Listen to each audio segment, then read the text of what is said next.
Yes, I do. But now I have seen that the language is modified somewhat. I mean,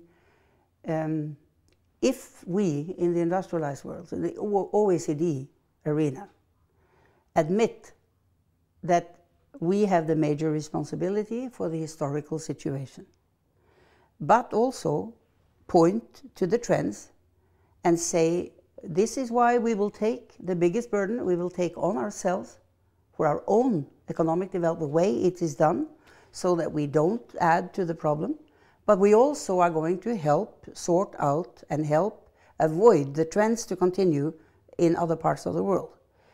Then I believe we can modify the actions of countries like China, Brazil, and India much more possible today than even 5 years ago, because they are becoming part of the world economy in a different way.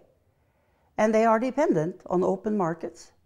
They are dependent on a reasonable understanding that they are doing the right thing, or at the minimum, that they are doing what's necessary.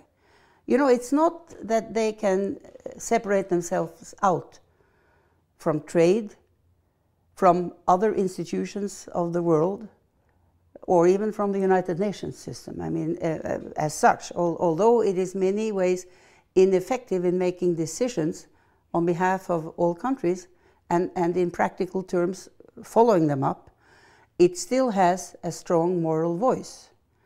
And these countries, I think, are starting to realize that they are part of the solution, but they are expecting a certain number of things from the rich world, and they are right to be. We haven't been sufficiently forthcoming. So we have to be a little more open-minded in order to save our own future and our children's future.